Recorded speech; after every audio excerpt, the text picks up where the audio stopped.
안녕하세요. 저는 출산을 앞둔 만삭의 20대 임산부입니다. 아기 만날 날을 손꼽아 기다리며 행복에 젖어 있는 요즘, 저희 가족의 남다른 이야기를 여러분과 함께하고 싶어 사연을 보내게 됐습니다. 저는 어릴 때부터 가족의 소중함을 누구보다 잘 아는 사람이었어요. 주말마다 온 가족이 둘러앉아 밥을 먹으며 소소한 대화를 나누는 그 시간이 제게는 가장 큰 행복이었거든요. 그래서인지 저도 결혼하면 꼭 따뜻한 가정을 만들고 싶었어요. 그러다 직장 생활 2년 만에 운명처럼 한 남자를 만났습니다. 성실하고 다정한 그 사람과 함께라면 제가 꿈꾸던 행복한 가정을 만들 수 있을 거라는 확신이 들었죠. 그래서 1년 동안 서로를 알아가며 사랑을 키워왔고 드디어 예비 시어른들께 인사까지 드렸어요. 헌데 그날 그 자리에서 전혀 예상하지 못한 일이 벌어졌습니다. 그 일을 계기로 저희는 30년 동안 감춰져 있던 충격적인 진실과 마주하게 됐죠. 행복한 미래를 꿈꾸며 예비시댁 식구들을 처음 만난 그날, 제 앞에 대체 어떤 놀라운 일이 펼쳐졌는지 지금부터 그날의 이야기를 시작해 보겠습니다. 때는 예비신랑과 사귄 지 1년하고도 2달이 넘은 날이었어요. 결혼을 약속한 저희는 서로의 부모님께 인사드리기로 했죠. 예비신랑이 먼저 저희 부모님께 인사드려 좋은 인상을 남겼어요. 그리고 드디어 이번엔 제가 시부모님을 처음 뵙게 되는 날이 찾아왔습니다. 예비신랑은 긴장하는 저를 보며 다정하게 말했어요. 은정아, 너무 떨지 마. 우리 부모님 되게 좋으신 분들이야. 너 보시면 분명히 마음에 들어 하실 거고. 그러면서 제 손을 꼭 잡았습니다. 그 따뜻한 손길에 조금은 안심이 되더군요.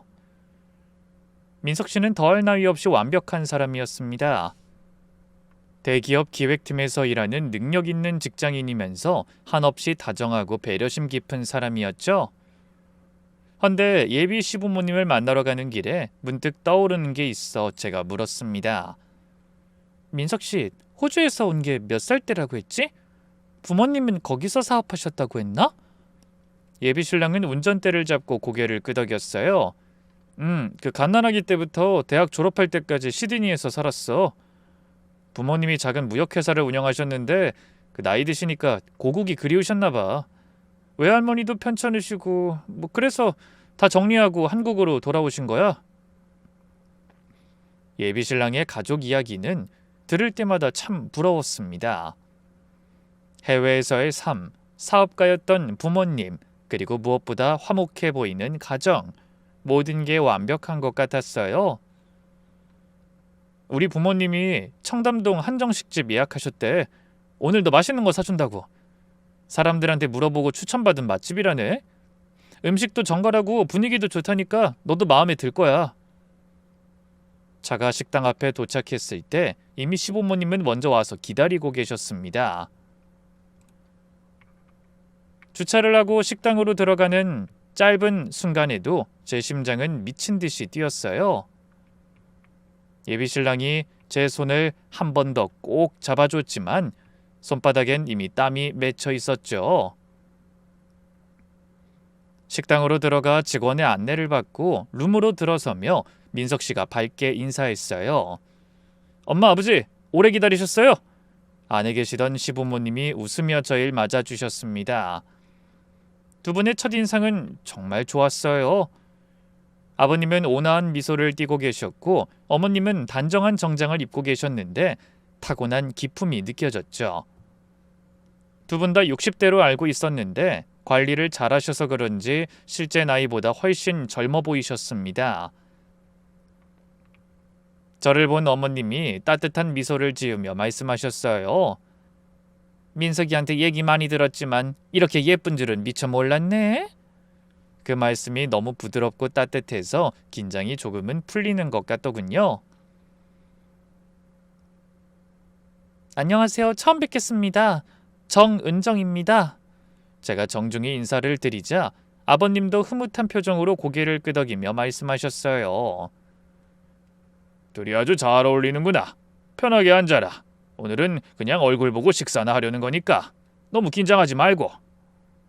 자리에 앉고 나자 어머님이 물으셨죠. 부모님은 뭘 하시는지 물어봐도 되겠니? 아, 부모님은 작은 서점 운영하세요. 동네 서점이지만 오랫동안 하셔서 단골 손님들이 많아요. 어머, 서점? 아이, 정말 좋은 일 하시네. 요즘은 동네 서점 찾기가 힘든데. 네, 그래서 더 의미 있다고 생각하세요. 책 좋아하시는 분들의 사랑방 역할을 하고 있거든요. 나중에 나도 꼭 한번 들러봐야겠네. 나도 책 읽는 거 참 좋아하거든. 대화가 자연스럽게 이어지면서 분위기가 한결 부드러워졌습니다. 예비씨 부모님은 제 직업과 가족에 대해서 정중하게 부르며 관심을 가지셨어요. 어머님은 연신 흐뭇한 표정으로 절 바라보다 말씀하셨죠. 민석이가 은정이 만나고 나서 정말 많이 변했어. 전에는 주말에도 일만 했는데 요즘은 표정도 밝아지고 웃음도 많아져서 아주 보기 좋아. 시어른들의 환대와 칭찬에 몸둘 바를 모르겠더군요. 테이블 아래로 제 손을 꼭 잡아주는 예비신랑을 보며 저도 기쁜 마음으로 웃었죠. 정말 모든 게 완벽한 순간이었습니다. 잠시 후 본격적으로 코스 요리가 나오기 시작했어요. 전체 요리부터 계절나물, 구이, 찜요리까지 하나하나 정성스러움이 느껴졌습니다. 제가 음식을 보며 감탄하자 예비씨 어머니가 말씀하셨어요. 여기 주방장님이 솜씨가 좋으신가 보더라. 재료도 산지에서 직접 공수해 오는 것 같고. 그 설명을 들으며 음식을 맛보니 정말 제가 먹어본 한정식 중에서 최고더군요. 모두 음식 맛을 칭찬하며 즐겁게 식사를 했죠. 그때 50대로 보이는 여성 직원이 다음 요리를 들고 들어왔습니다. 직원들의 유니폼인 것 같은 단정한 개량 한복을 입고 있었어요. 얼굴에는 세월의 흔적이 고스란히 묻어 있었지만 직업 특유의 친절한 미소를 띠고 있더군요. 갈비찜 나왔습니다. 아직 뜨거우니 천천히 드시는 게... 그런데 설명하던 직원의 말이 갑자기 끊겼습니다. 접시를 테이블 위에 내려놓으려던 손도 허공에서 멈춰버렸죠. 그리고 직원의 시선이 예비신랑과 그 부모님에게 고정되었습니다. 그 순간 얼굴이 걱정스러울 정도로 하얗게 질리는 게 보였어요. 처음에는 그냥 몸이 안 좋은 건가 싶었습니다. 하지만 이상했어요. 예비신랑을 바라보는 눈에 놀라움과 충격, 그리고 뭔가 형언할 수 없는 감정들이 가득 차 있는 것 같았죠. 마치 귀신을 본 것처럼, 아니, 그보다 더한 충격을 받은 것 같았어요. 그러더니 입술을 파르르 떨며 말을 제대로 잇지도 못했습니다. 저기... 당연히 손도 함께 떨리기 시작했죠. 갈비찜이 들어있는 접시가 위태롭게 흔들렸습니다. 저는 본능적으로 무언가 불길한 예감이 들었어요. 단순히 몸이 안 좋은 것과는 다른 반응이었습니다. 분명히 예비신랑을 보고 갑자기 놀란 것 같았죠. 시아버님이 먼저 이상함을 눈치채고 물으셨습니다. 저기 괜찮으세요? 어디 편찮으신 거 아닌가요? 하지만 직원은 아무 말도 하지 못한 채 계속 예비신랑만 뚫어지게 바라봤습니다. 상황이 점점 이상해지자 어머님이 불편한 기색을 보이시더군요. 아니, 지금 뭐 하시는 겁니까? 음식 안 내려놓으세요? 그때였습니다. 쨍그랑! 결국 직원의 부들부들 떨리는 손에서 접시가 미끄러져 바닥에 떨어졌습니다.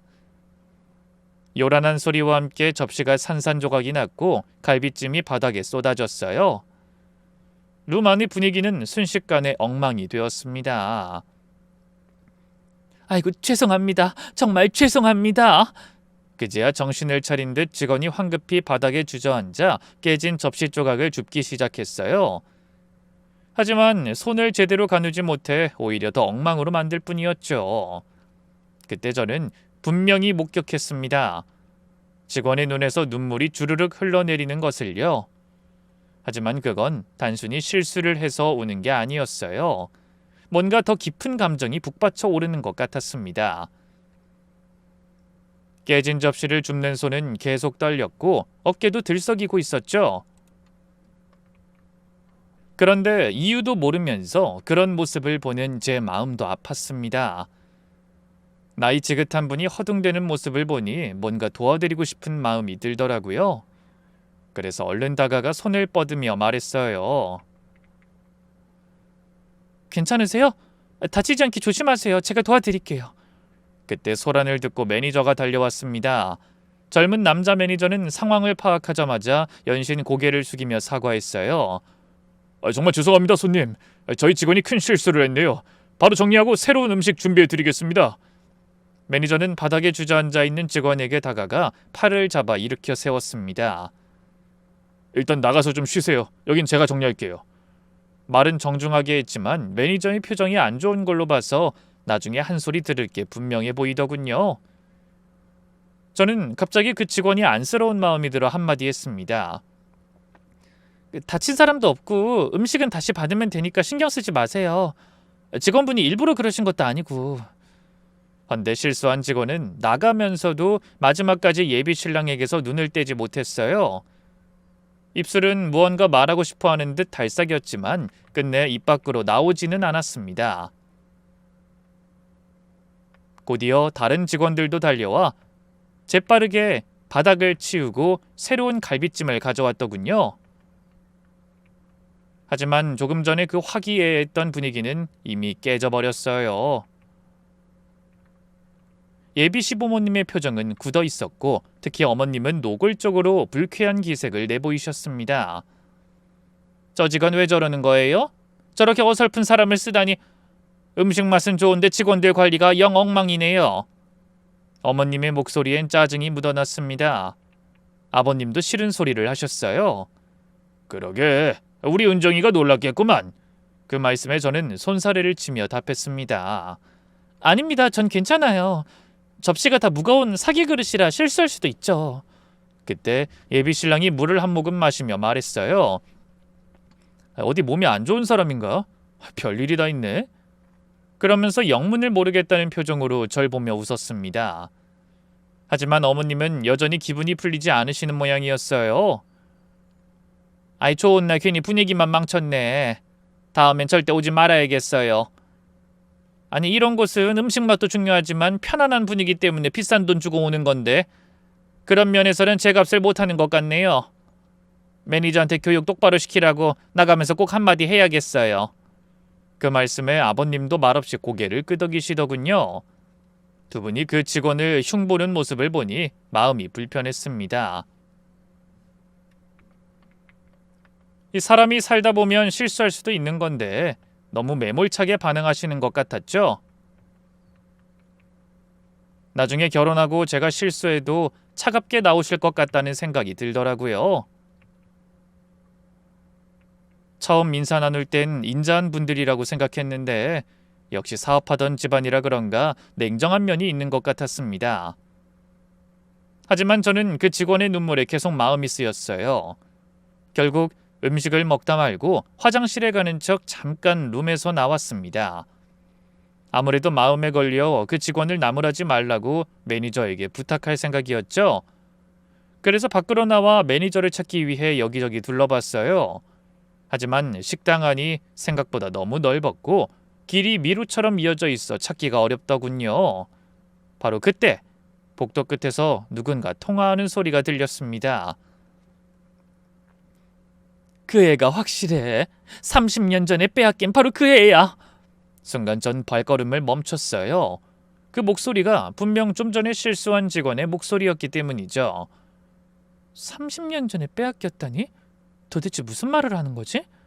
저는 숨을 죽이고 소리가 나는 쪽으로 조금 더 가까이 다가갔습니다. 정말이라니까 내가 그 애를 못 알아보겠어? 무슨 말인지도 모르면서 갑자기 심장이 쿵쾅거리기 시작했어요. 설마 저거 민석 씨 말하는 거 아니겠지? 전혀 예상치 못한 전개였습니다. 그때 또다시 직원의 목소리가 들려왔어요. 아니, 그쪽에서는 나를 못 알아보지. 그때 사고당하고 얼굴이 많이 달라졌잖아. 모르겠어. 뭘 어떻게 해야 할지. 그냥 놀라서 도망치듯 나왔어. 너무 잘 자랐더라고. 그 작디 작던 아이가. 여자는 핸드폰을 붙들고 또다시 흐느끼고 있었습니다. 정말 뭔가 심상치 않은 일이 있는 게 틀림없었죠. 저는 용기를 내어 복도 끝 창가에 서 있는 직원에게 다가갔어요. 전화를 끊고도 연신 눈물을 닦으며 감정을 추스르지 못하고 있더군요. 저기요. 제가 조심스럽게 부르자 그분이 깜짝 놀라며 돌아봤습니다. 벌써 눈이 빨갛게 부어있고 얼굴엔 눈물 자국도 선명했어요. 어머나 손님, 아깐 정말로 죄송했습니다. 제가 그릇을 놓치는 바람에. 아니에요, 괜찮아요. 그보다 혹시 무슨 일 있으세요? 아까 너무 놀라신 것 같아서.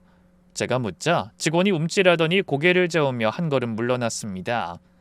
아니에요, 아무 일도 없어요. 그냥 제가 딴 생각을 하느라. 죄송합니다.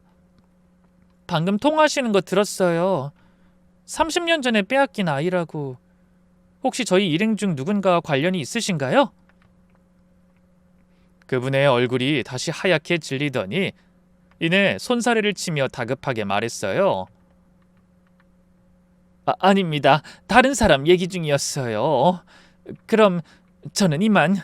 하지만 저는 그분의 팔을 잡으며 재차 물었네요. 제가 이상한 기분이 들어서 그래요. 혹시 뭐 말 못할 사연이라도 있으세요? 하지만 상대는 강하게 고개를 저으며 부정하더군요. 아닙니다, 손님. 그런 일 없습니다. 그럼 식사 맛있게 하고 가세요. 그러더니 이번엔 제가 잡을 틈도 주지 않고 황급하게 돌아서 사라져버렸습니다. 하지만 저는 텅 빈 복도에 한참을 서서 생각에 잠겼어요. 자꾸 개운치 않은 기분이 들더라고요. 그 애가 확실해. 30년 전에 빼앗긴 바로 그 애야. 조금 전 직원이 울부짖듯이 쏟아낸 그 말이 자꾸 머릿속을 맴돌았죠. 하지만 본인이 말하지 않으니 아무것도 알 수 있는 게 없었어요. 한참을 고민하던 저는 퍼뜩 예비 시부모님들이 기다리신다는 게 생각나 서둘러 돌아갔습니다. 룸에 들어서니 시부모님들은 이미 일어서서 나갈 준비를 하고 계셨어요. 예비 신랑이 허둥거리며 들어오는 저를 보며 걱정스러운 말투로 물었죠. 은정아, 왜 이렇게 늦었어? 혹시 배 아파? 아니, 그냥 그 회사 일로 급한 연락이 와서 전화 받느라. 미안해. 제 말에 예비 신랑이 안심하는 표정으로 살짝 웃었습니다. 그 모습을 보니 괜히 기분이 착잡했어요. 그때 아버님이 문으로 걸어가며 말씀하셨죠. 오늘은 이만 들어가고 그 다음에는 아예 상견례로 만나도록 하자. 부모님께 언제가 좋을지 여쭤보도록 해라. 네, 알겠습니다. 저는 웃으며 대답했습니다. 하지만 머릿속은 온통 조금 전 만난 그 직원의 얼굴과 목소리로 가득했죠. 헌데 식당을 나오면서 돌아보니 저 멀리 주방 쪽에서 누군가 저를 바라보고 있는 모습이 보였습니다. 바로 저와 얘기하다 말고 도망치듯 자리를 떠난 직원이었죠. 역시나 눈이 예비 신랑을 향해 있더군요. 그 모습을 보며 저는 생각했습니다. 분명 내가 모르는, 아니 어쩌면 민석 씨도 모르는 무슨 비밀이 있는 게 틀림없어. 저런 눈빛으로 처음 만나는 사람을 본다는 건 말이 안 돼. 잠시 후 예비 신랑이 저를 집에 데려다주며 이런저런 얘기를 했지만 귀에 잘 들어오지 않았어요. 그 눈물의 의미가 뭐였지? 왜 그렇게 안타까운 표정으로 민석 씨를 봤을까? 제가 계속 말이 없자 예비 신랑이 걱정스러운 목소리로 물었습니다. 은정아, 무슨 생각해? 혹시 오늘 우리 부모님 때문에 뭐 기분 상했어? 아니, 그럴 일이 뭐가 있어. 두 분 다 잘해주셨잖아. 그냥 아까 그 식당에서 접시 깨트린 직원분이 생각나서. 아, 그 직원? 정말 이상했지? 난 처음에 하도 나를 뚫어지게 보길래 아는 사람인 줄 알았다니까. 근데 아니야? 응, 전혀 본 기억이 없는 사람이야. 혹시 민석 씨가 기억 못하는 건 아니고? 그런가? 아니, 그래도 뭐 내가 기억도 못하는 인연이면 그냥 모르는 사이랑 똑같은 거 아니야? 민석 씨는 정말 그 직원을 모르는 것 같았습니다. 그날 밤 저는 잠을 이룰 수 없었어요. 울먹이던 여자의 목소리가 계속 귓가에 맴돌았거든요. 그래서 밤새 뒤척이다 부모님께 도움을 청하기로 했어요. 그냥 지나치기엔 너무 찜찜한 일이었거든요. 평소 책을 좋아하시는 저희 부모님은 늘 제가 어려운 고민에 빠져 있을 때 현명한 조언을 해주셨죠. 그래서 다음 날 퇴근길에 부모님이 운영하시는 서점에 들렀습니다.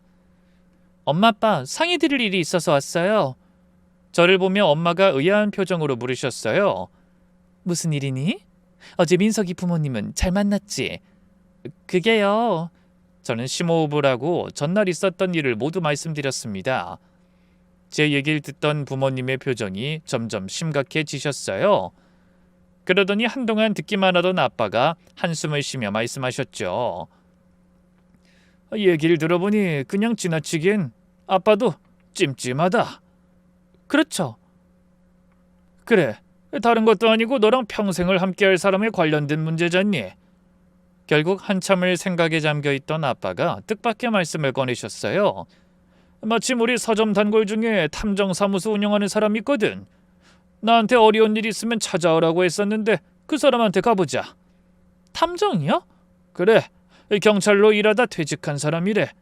어쩐지 맨날 추리소설만 사가더라. 처음엔 신기해서 명함 받아뒀는데 뭐 내가 살면서 그런 사람 찾아갈 일이 있겠나 싶었지. 근데 사람 일 참 한치 앞을 모르는 것 같다. 아빠는 한참 계산대 여기저기 찾아보시더니 명함을 한 장 내밀며 말씀하셨어요. 이 사람이야. 아무리 생각해도 고민만 한다고 해결되는 건 없는 것 같구나. 우리 탐정 찾아가서 도움 받아보자. 전문가는 괜히 전문가가 아니거든. 아빠의 제안이 합리적으로 들렸습니다. 저 혼자서는 아무것도 알아낼 수 없었고 그렇다고 그냥 모른 척 넘어가기엔 마음이 편치 않았거든요. 좋아요. 이대로는 도저히 잠도 못 잘 것 같아요. 저 어제 2시간밖에 못 잤거든요. 다음 날 오후 저는 부모님과 함께 탐정사무소를 찾았습니다. 서점에서 멀지 않은 건물 3층에 위치한 사무실은 생각보다 깔끔하고 차분한 분위기였어요. 탐정사무소의 소장님은 60대 초반의 과묵한 인상의 남자분이셨습니다. 소장님이 심각한 표정으로 절 향해 물으셨어요. 그래서 정확히 어떤 것을 조사해드리면 될까요? 저는 부모님께 말씀드렸던 것과 똑같이 지난번 식당에서 있었던 일을 반복해서 얘기했어요. 그리고 마지막으로 이렇게 말했죠. 그때 만난 식당 직원과 제 예비신랑 그리고 시부모님의 관계를 알아봐 주세요. 제가 그 직원의 인상착의와 식당 상호를 알려드렸습니다. 소장님은 진지한 표정으로 메모하셨죠. 예비신랑의 이름과 나이 그리고 시부모님의 성함도 알려주시겠어요? 박민석 30살이고요. 시아버지는 박정자 호자, 시어머니는 이선자 영자 쓰세요.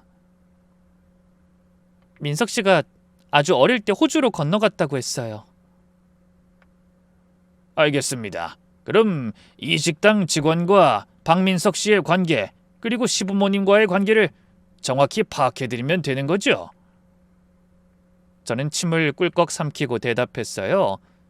네, 알아낼 수 있는 건 전부 알아내주세요. 소장님은 고개를 끄덕이며 말씀하셨습니다. 알겠습니다. 대략 일주일 정도 시간을 주시면 될 것 같습니다. 조사를 의뢰하고 결과를 기다리는 시간이 너무나 길게 느껴졌어요. 그동안 예비신랑을 자연스럽게 대하며 내색하지 않기 위해 노력했죠. 드디어 일주일이 지나 탐정사무소에서 연락이 왔어요. 저는 부모님과 함께 다시 사무소를 찾았습니다. 그런데 소장님의 표정이 전보다 심각해 보이더군요. 조사 결과가 나왔습니다. 앉으세요. 소장님이 두꺼운 서류 봉투를 꺼내자 제 손이 떨리기 시작했어요. 먼저 결론부터 말씀드리면 그 식당 직원의 말이 사실일 가능성이 매우 높습니다. 사실이라뇨? 정말 애를 빼앗겼다는 말씀이세요? 혹시 그 애가... 저는 차마 말을 다 잇지 못했어요. 심장이 미친 듯이 뛰었거든요. 자세히 설명해 드리겠습니다. 먼저 박민석 씨 어머니 이선영 씨의 병원 기록을 확인해 봤는데 놀라운 점을 발견했어요. 이선영 씨는 아이를 출산한 기록이 없더군요. 그 말에 저는 눈을 크게 뜨며 되물었습니다. 네? 출산 기록이 없다뇨? 아니, 그게 무슨... 사실이에요. 대신 남편 박정호 씨와 함께 불임으로 병원 치료를 받은 기록이 있더군요. 두 사람은 아이를 가질 수 없었던 것 같아요. 생각지도 못한 소장님의 말씀에 저와 부모님은 어안이 벙벙해졌습니다. 놀란 저를 대신해 아빠가 물으셨죠. 아니 그럼 민석이 누구 아이란 말입니까? 설마 그 식당 직원이 민석이의 생모? 그래서 아이를 빼앗겼다고 한 겁니까? 맞습니다. 이 두 사람이 아이를 낳은 적이 없다는 걸 확인하고 이번엔 그 식당 직원의 과거를 캐봤어요. 직원의 이름은 김정숙, 남편 박정수와의 사이에서 아들을 하나 낳았습니다. 근데 충격적인 건 식당 직원의 남편과 박민석 씨의 아버지인 박정호 씨가 형제였다는 사실이에요. 박정호 씨가 형이더군요. 네? 그럼 민석 씨가 큰아버지 손에서 자랐다는 거예요? 제가 인사드린 그분들이 친부모님이 아닌 큰아버지와 큰어머니? 맞아요. 저는 놀라움에 입을 다물지 못했어요. 아니 근데 멀쩡히 생모가 있는데 민석 씨가 왜 큰아버지 손에서 자란 거죠? 제 물음에 소장님은 서류를 넘기며 말씀하셨어요. 박민석 씨 생모의 가족관계를 확인해보니 남편이 30년 전에 사망하셨더군요. 그것도 박민석 씨가 태어나고 불과 열흘 만이었어요. 그 말에 저희 엄마는 외마디 비명까지 지르며 놀라셨어요. 어머나 이걸 어째? 그 어린아이를 데리고 혼자가 된 거예요? 소장님은 안타까운 표정으로 고개를 끄덕이셨죠. 맞습니다. 이 박민석 씨의 생모가 예전에 살던 곳에 찾아가서 당시 이웃 어르신들의 증언을 확보했어요. 출산한 지 열흘 만에 남편이 떠나고 핏덩이와 남겨진 생모는 거의 제정신이 아니었던 모양이에요. 그때 돌아가신 고인의 형 부부가 도움을 많이 줬다고 하더군요. 조금씩 드러나는 진실에 숨이 막혀왔습니다. 도움이라면 어떤 도움이요? 동생의 장례 절차도 도맡아 처리하고 박민석 씨 모자를 집으로 데려가 산후조리를 도와준 것 같아요. 그러면서 자연스럽게 아기를 돌보게 됐겠죠. 거기까진 뭐 이상한 게 없는 것 같은데 왜 민석 씨가 자기 생모를 못 알아보게 된 거예요? 문제는 그 다음에 일어났어요. 갑자기 고인의 형 부부가 자기 동생이 사망한 지 6개월 만에 급하게 호주로 떠난 겁니다. 그때 박민석 씨를 데려간 것 같습니다. 그때 엄마가 끼어들며 물으셨어요. 그럼 어린 조카를 데려갔다는 건데 그때 생모는 허락한 건가요? 아니요. 혹시나 하고 그때 실종 아동 기록을 확인해보니 이 생모가 박민석 씨를 실종 신고한 기록이 있어요. 그러니 본인 말대로 아이를 빼앗겼다는 게 맞는 거겠죠. 정신없었습니다. 식당 직원이 예비 신랑의 생모라는 사실도 놀라운데 친부모인 줄 알았던 분들이 말도 없이 조카를 해외로 데려갔다니. 그때 저도 모르게 이런 말이 튀어나왔어요.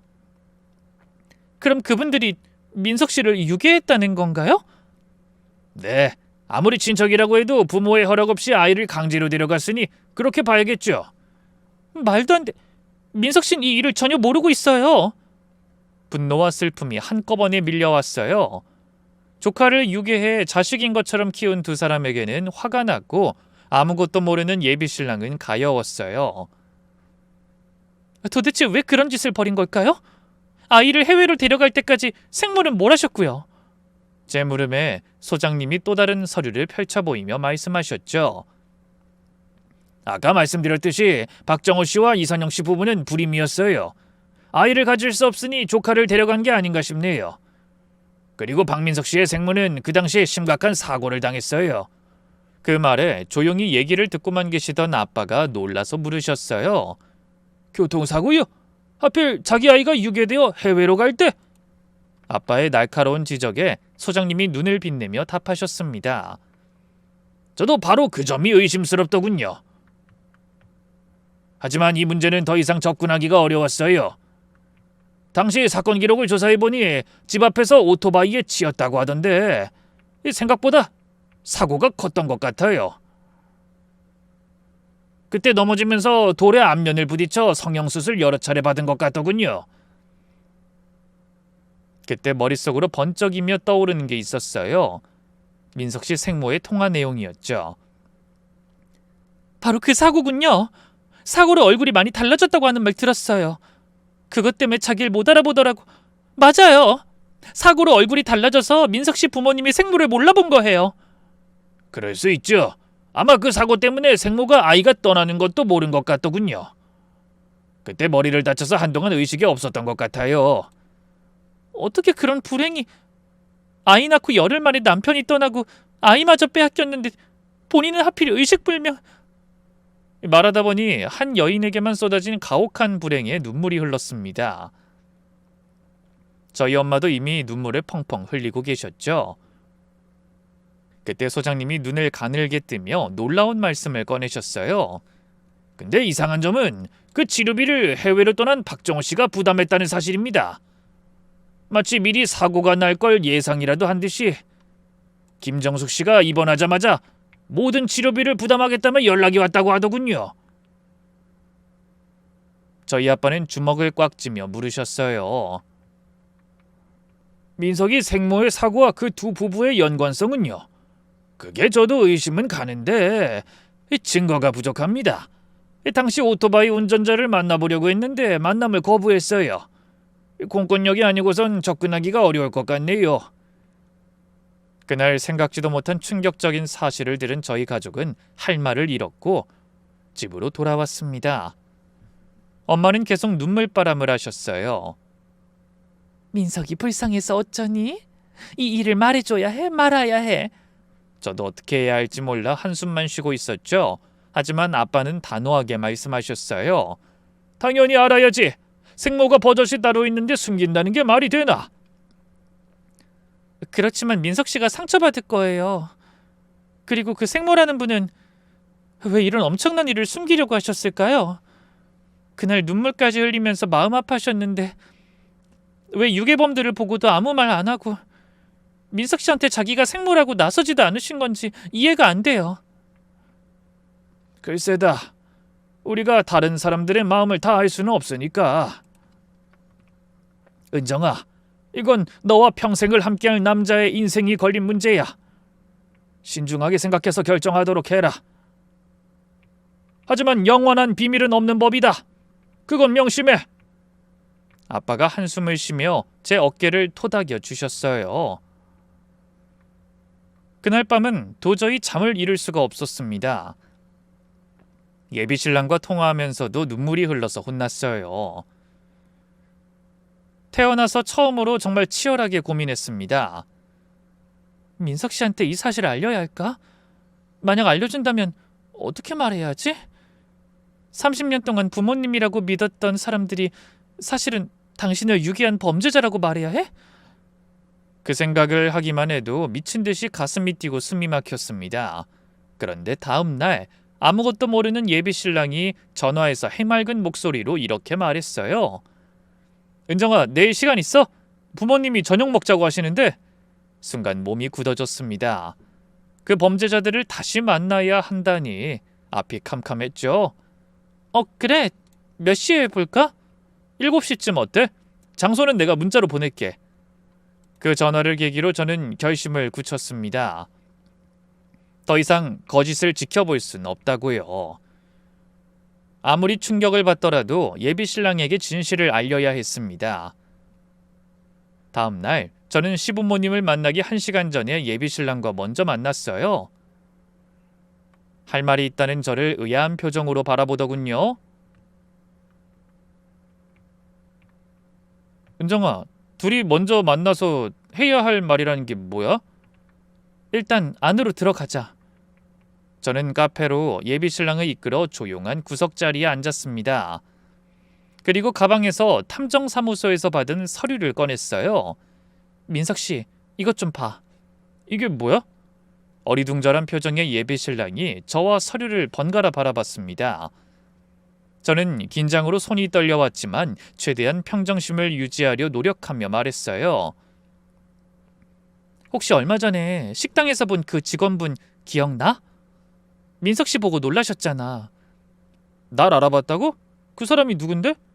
민석 씨 혹시 출생 기록 같은 거 확인해 본 적 있어? 퀴즈 같은 제 질문에 예비 신랑은 미간에 주름을 만들며 물었어요. 아니? 그런 거 일일이 확인하는 사람도 있어? 저는 한숨 쉬며 떨리는 손으로 서류를 펼쳤습니다. 예비 신랑의 출생 증명서 사본이었어요. 이걸 보면 민석 씨의 부모님 성함이 다르다는 걸 알 수 있을 거야. 예비 신랑은 서류를 받아들고 확인했어요.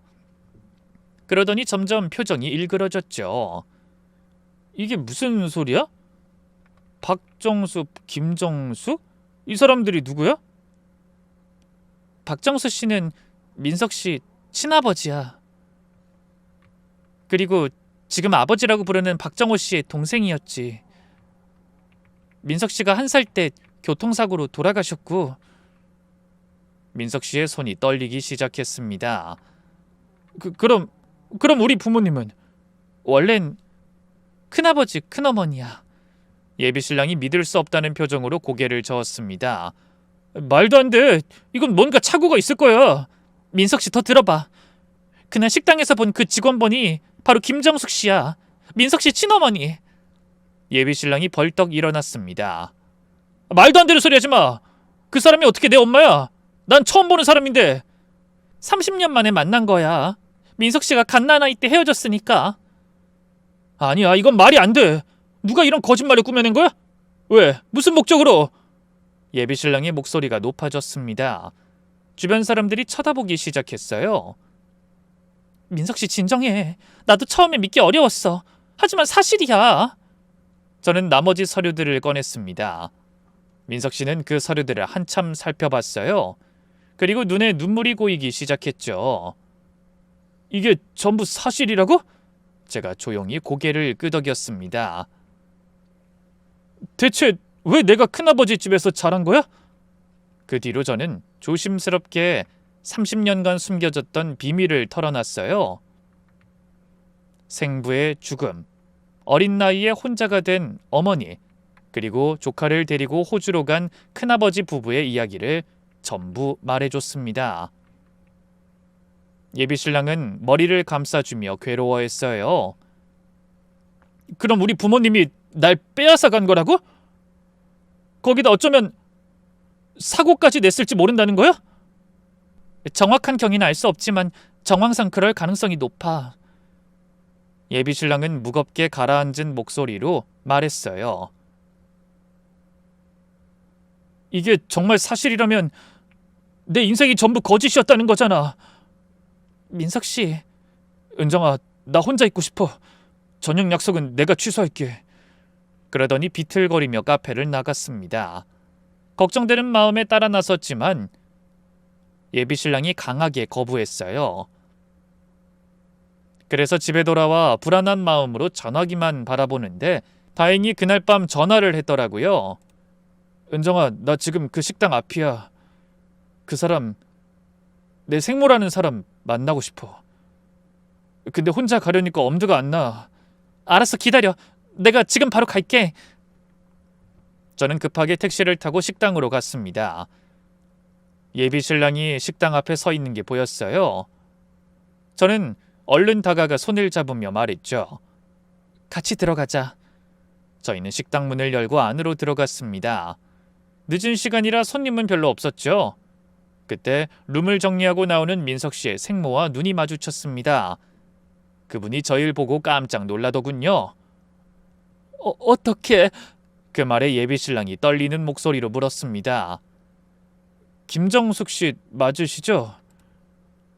민석 씨의 생모가 주위를 둘러보더니 저희를 비어있는 룸으로 안내했어요. 무슨 일로 오셨나요? 그분이 눈을 맞추지 못하고 간신히 물었어요. 아마도 민석 씨가 진실을 알고 왔다는 걸 눈치채신 것 같았죠. 예비 신랑이 가방에서 서류를 꺼내 테이블 위에 놓았습니다. 당신이 정말 제 어머니인가요? 그 말에 상대가 눈을 크게 뜨더니 갑자기 고개를 숙이고 흐느끼기 시작했습니다. 맞아, 내 아들 민석이. 이름을 바꿀 줄 알았는데 그 이름만은 그대로 쓰게 해줬구나. 그게 너희 아버지가 지어준 이름이야. 옥처럼 고운 마음과 귀한 능력을 가진 사람이 되라는 뜻이지.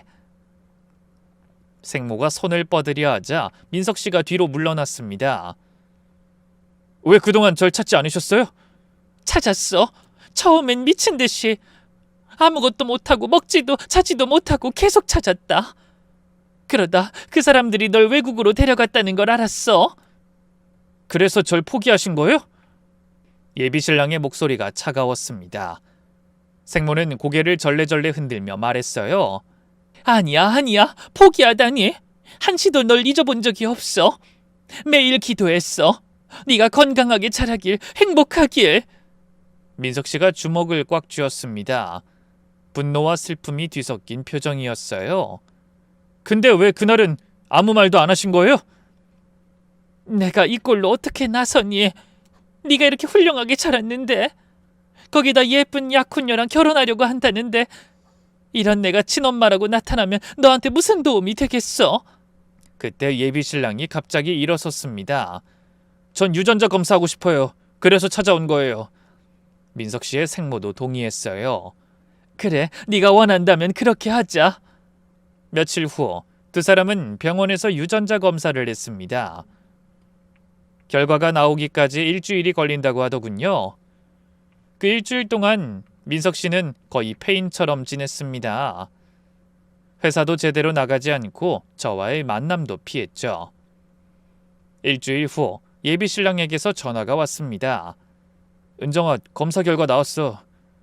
그 사람이 정말 내 친엄마가 맞대. 민석 씨가 울먹이는 게 느껴졌습니다. 민석 씨, 내가 갈게. 잠깐만 기다려. 저는 서둘러 민석 씨네 집으로 갔어요. 예비신랑을 포함한 세 사람이 창백한 표정으로 거실에 마주 앉아 있더군요. 큰어머니가 눈물을 펑펑 흘리며 애원하듯 말씀하셨어요. 민석아, 우리 말 좀 들어봐. 이미 모든 사실이 밝혀진 뒤인 것 같더군요. 예비신랑이 흥분해서 소리쳤죠. 뭘 들어요? 30년 동안 절 감쪽같이 속여놓고 이제 와서 무슨 할 말이 있어요? 우리가 널 얼마나 사랑하는지 알잖아. 친자식처럼, 아니 친자식보다 더 소중하게 키웠어. 하지만 민석 씨는 코웃음을 쳤습니다. 사랑? 남의 자식 훔쳐다 키우는 게 사랑이에요? 친어머니랑 30년 동안 생이별하게 만든 게 사랑이냐고요? 그때 비통한 표정으로 앉아있던 큰아버지가 입을 여셨어요. 민석아, 그때 상황을 이해해줘. 네 친엄마는 너를 키울 형편이 안 됐어. 우리가 데려오지 않았으면 그건 당신들이 판단할 일이 아니었어요. 아무리 가난해도 엄마는 엄마예요. 자기 자식을 키울지 말진 친엄마가 정하게 놔뒀어야죠. 민석 씨는 테이블 위에 서류를 내던졌습니다. 유전자 검사 결과지였어요. 이제 진실이 밝혀졌으니 법적으로 처리할 겁니다. 해외에 도피하는 동안 공소시효는 멈춘다고 하더군요. 두 사람이 아동 유괴범으로 처벌받을 수 있다는 말이에요. 그 말을 들은 큰아버지의 얼굴이 더욱 창백해졌습니다. 민석아, 우리가 잘못한 거 인정한다. 하지만 뭐요? 이제 와서 무슨 변명하시려고요? 그때 큰어머니가 무릎을 꿇고 간절하게 매달리셨어요. 민석아, 우리가 죽을 죄를 지었다. 근데 처음부터 그럴 생각은 아니었어. 처음엔 정말 동서가 안쓰럽고 마음이 아팠어. 그래서 순수하게 도와주려고 했는데 네가 너무 예쁜 거야. 너를 안고 분유를 먹이고 기저귀를 갈아주고 그런 생활이 너무 꿈처럼 달콤해서 욕심이 났어. 민석 씨는 차가운 눈으로 두 사람을 바라봤습니다. 그런 말로 죄를 용서받을 수 있을 거라고 생각해요? 당신들은 날 사랑한 게 아니야. 그냥 소유하고 싶었던 거지. 난 상처를 받든 말든 당신들이 원하는 걸 얻는 것만 중요했겠지. 미안하다. 미안해. 큰어머니는 오열하고 예비신랑은 이를 악물었어요. 잠시 후 한동안 말이 없던 민석 씨가 다시 입을 열었습니다. 정말 알고 싶은 게 있어요. 호주로 도망칠 때 친엄마가 당한 사고 두 분하고 관련 있는 건가요? 그 말에 큰아버지가 펄쩍 뛰며 소리치셨어요. 그건 절대 아니야. 하늘에 맹세할 수 있어. 그날 호주에 가려고 공항에 도착했는데 사고 소식을 듣게 됐어. 그때 너희 생모한테 말해야 하나 갈등하다 전화를 걸어봤거든. 근데 집주인 할머니가 그러셨어. 너희 엄마가 교통사고가 나서 병원으로 실려갔다고. 그래서 인근 병원 응급실에 다 전화를 걸어본 거야. 그게 정말이에요? 밥 먹듯이 거짓말하는 당신들 말을 어떻게 믿죠? 말은 그렇게 했지만 그 말만은 진실이라는 걸 저도 예비신랑도 알 수 있었어요. 그래, 믿지 않아도 상관없다. 어차피 널 그렇게 만든 건 우리니까. 하지만 이것만은 믿어다오. 널 정말 사랑했어. 내 목숨을 다 줘도 아깝지 않을 만큼. 비겁하네요. 사랑이란 말로 모든 걸 용서받을 수 있을 거라고 생각해요? 그래, 우리가 비겁했다. 미안하다. 어떤 말도 면죄부가 될 수는 없겠지. 그 말의 끝으로 큰아버지는 말이 없었고 민석 씨는 자리에서 일어나며 외쳤어요. 전 이제 이 집을 나갈 겁니다. 그리고 친어머니를 찾아갈 거예요. 30년 동안 잃어버린 시간을 되찾을 순 없겠지만 이제라도. 그때 큰어머니가 예비 신랑의 다리를 붙잡으며 매달렸어요. 민석아, 제발. 우리를 용서하지 않아도 좋아. 하지만 얼굴은 볼 수 있게 해줘. 부탁이다. 하지만 민석 씨는 그 손을 뿌리치고 방으로 들어가 짐을 싸기 시작했어요. 짐을 다 싼 민석 씨가 현관을 나가려는데 큰아버지가 길을 막았습니다. 민석아, 한 가지만 알아줘. 네 친아버지가 죽었을 때 재수신 정말 힘들어했어. 우울증도 심했고. 우리가 널 데려온 게 잘못이긴 하지만 그때 상황에서는. 그만하세요! 민석 씨가 소리쳤습니다. 더 이상 어떤 변명도 듣고 싶지 않아요. 당신들이 무슨 생각으로 그랬든 결과적으로 한 아이와 어머니를 갈라놓은 거예요. 그것도 30년 동안이나! 그 길로 집을 나온 예비신랑은 저에게 기대어 펑펑 울었습니다. 은정아, 나 어떻게 해야 해? 30년 동안 부모라고 믿었던 사람들이 내 인생이 다 가짜였어. 저는 예비신랑을 꼭 안아줬습니다. 민석 씨, 힘내. 이제라도 진실을 알게 된 게 다행이잖아. 예비신랑은 그렇게 한참을 저에게 기대어 울었습니다. 그리고 다시 생모를 찾아갔어요. 이번엔 정식으로 어머니로 인사드리기 위해서였죠. 저는 그 모든 과정을 곁에서 함께했습니다. 어머니는 작은 월세방에 살고 계셨어요. 식당 일을 하며 혼자 살아온 흔적이 곳곳에 남아있더군요. 벽에는 오래된 사진이 몇 장 걸려 있었는데 대부분 민석 씨의 어릴 적 사진과 돌아가신 시아버지의 사진이었어요. 말없이 방 안을 둘러보던 예비 신랑이 시어머니의 손을 잡았습니다. 어머니, 이제 제가 어머니라고 불러도 되죠? 시어머니가 흐느끼며 고개를 끄덕이셨습니다. 그래 내 아들. 드디어 내 아들이 돌아왔구나. 두 사람은 한참을 부둥켜 안고 울었습니다. 어머니, 이제 저랑 같이 사세요. 제가 모실게요. 아니야, 난 괜찮아. 지금까지도 잘 살아왔는데. 안 돼요. 30년을 떨어져 살았는데 이제라도 함께 해야죠. 어머니는 민석 씨의 얼굴을 쓰다듬으며 말씀하셨어요. 정말 네 아빠를 많이 닮았구나. 참 다정한 사람이었지. 그때 민석 씨의 핸드폰이 울렸습니다. 큰아버지였어요. 하지만 전화를 받지 않자 문자 메시지가 날아왔습니다. 그런데 문자를 열어본 예비신랑의 눈동자가 심하게 흔들리는 게 보이더군요. 그 모습을 보고 제가 다급하게 물었습니다. 왜 그래, 민석 씨? 무슨 일 있어? 어머니, 아니, 큰어머니가 쓰러지셨대. 어머나, 가봐야 하는 거 아니야? 그때 예비신랑이 시어머니를 바라봤어요. 마치 어떻게 해야 할지 묻는 것 같더군요. 시어머니는 걱정스러운 얼굴로 말씀하셨죠. 어서 가봐라. 그래도 30년 동안 너를 이렇게 잘 키워준 사람이야. 하지만 예비 신랑의 눈에서 망설임과 안타까움이 뒤섞인 감정이 느껴졌어요. 하지만 어머니는 온화한 목소리로 말씀하셨습니다. 괜찮다. 난 이제 네가 돌아온 것만으로도 충분해. 가서 옆에 있어 드려라. 민석 씨는 망설이다가 병원으로 향했습니다. 저도 함께였죠. 응급실에 도착하니 큰아버지가 초췌한 얼굴로 앉아 계셨습니다. 민석아, 어떻게 된 거예요? 네가 나간 후로 울기만 하더니 갑자기 정신을 잃었어. 그때 의사가 나와서 예비 신랑을 보며 물었어요. 보호자세요? 네, 제가 아들입니다. 어머님이 극심한 스트레스로 인한 쇼크 상태인 것 같습니다. 당분간 입원하셔서 경과를 지켜봐야 할 것 같네요. 민석 씨는 복잡한 표정을 지으며 병실로 들어갔습니다. 큰어머니는 창백한 얼굴로 누워있다 민석 씨를 보고 눈물을 흘리셨죠. 민석아, 미안해. 정말 미안하다. 민석 씨는 아무 말도 하지 않고 그저 멍하니 큰어머니를 바라보기만 했어요. 그러다 병실에서 나와 깊은 한숨을 쉬었습니다. 은정아, 나 어떻게 해야 할까?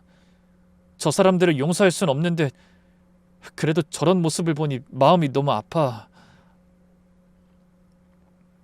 민석 씨, 지금은 당연히 혼란스러울 거야. 시간을 두고 천천히 생각해. 그때 어머니가 예비 신랑에게 전화를 걸어 말씀하셨어요.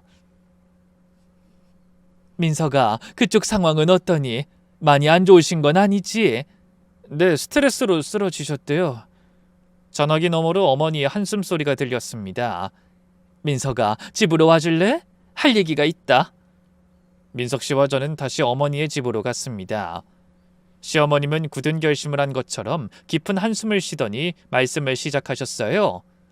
민석아, 엄마가 하는 말 잘 들어? 나는 네가 그 사람들을 용서했으면 좋겠다. 예비 신랑이 놀란 표정으로 시어머니를 바라봤습니다. 어머니, 그게 무슨 말씀이세요? 그 사람들이 어머니와 저에게 한 일을 생각하면 알아, 다 안다. 하지만 그 사람들을 감옥에 보낸다고 해서 우리가 잃어버린 시간이 돌아오는 건 아니야. 어머니는 아들의 손을 잡으며 말씀하셨어요. 그리고 솔직히 말하면 그 사람들이 너를 잘 키워준 건 사실이야.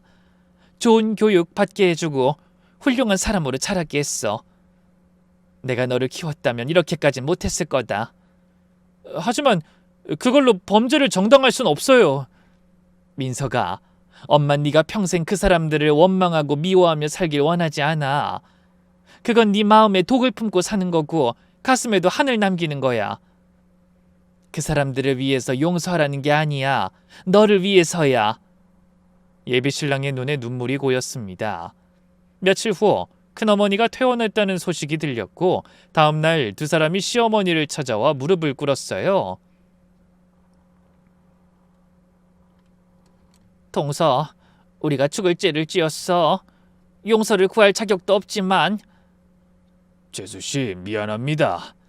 시어머니는 상대를 한참 바라보다 말씀하셨죠. 일어나세요. 이제 와서 무릎 꿇는다고 과거가 바뀌는 건 아니에요. 그래도 민석이를 잘 키워준 건 고맙게 생각해요. 그 어린아이가 저렇게 늠름한 청년이 되도록 지켜준 것, 그것만큼은. 어머니는 말씀을 잇지 못하셨고 큰아버지 내외도 눈물을 흘리셨습니다. 비록 법적인 처벌은 받지 않았지만 두 사람은 평생 죄책감을 안고 살아가야겠죠. 그 일이 있고 6개월 후 저희는 결혼식을 올렸습니다. 시어머니가 혼주석에 앉아 눈물을 닦으셨어요. 갓난아기 때 잃어버렸던 아들이 장성해 결혼하는 모습을 보는 어머니의 얼굴엔 감격과 슬픔이 공존했습니다. 결혼식장 한 구석에 서 있는 큰아버지 부부도 보였어요. 민석 씨가 따로 초대한 건 아니었지만 멀리서나마 축하하고 싶은 모양이었죠. 민석 씨는 그분들을 향해 살짝 고개 숙여 인사했습니다. 작은 화해의 빛이 보이는 것 같더군요. 그 뒤로 저희는 어머님을 모시고 함께 살고 있어요. 어머니는 맞벌이하는 저희를 위해 살림을 도맡으면서도 행복해하시죠? 저는 그런 어머니를 향해 웃으며 말했습니다. 어머님, 청소는 하지 마세요. 주말에 저랑 민석 씨가 할게요. 아서라, 몸 조심해야 하는데 청소가 가당키나 해? 내가 다 알아서 할 테니까 넌 먹고 싶은 것만 얘기해. 어머니가 그렇게 절 애지중지하시는 데는 다 이유가 있었죠. 제가 결혼하자마자 아이를 가졌거든요. 제 임신 소식에 남편도 친정 부모님도 기뻐하셨지만 누구보다 좋아하신 건 바로 시어머니셨어요. 내 팔자에 이런 호사를 누리는 게 맞는 건가 싶다. 민석이를 만난 것도 꿈 같은데 착한 며느리에 이제 손자까지 생긴다니. 어머니는 눈물을 흘리시며 제 손을 잡고 한참을 고맙다는 말만 반복하셨어요. 그리고 지금도 만삭이 된 저를 살뜰하게 챙겨주시며 저희 부부보다 더 아이가 태어날 날을 손꼽아 기다리고 계십니다. 아빠가 될 준비를 하며 남편의 심경에도 많은 변화가 생겼어요. 큰아버지 부부를 용서하게 된 겁니다. 나 이제야 진심으로 두 분을 용서할 수 있을 것 같아. 비록 방법은 너무나 잘못됐었지만 나를 사랑해 주셨던 그 마음만은 진짜였다는 걸 누구보다 잘 알고 있거든. 나를 잘 키워서 아빠가 될 수 있게 해주셨고 이젠 잘못도 뉘우치고 계시니까 그만 용서해 드리고 싶어.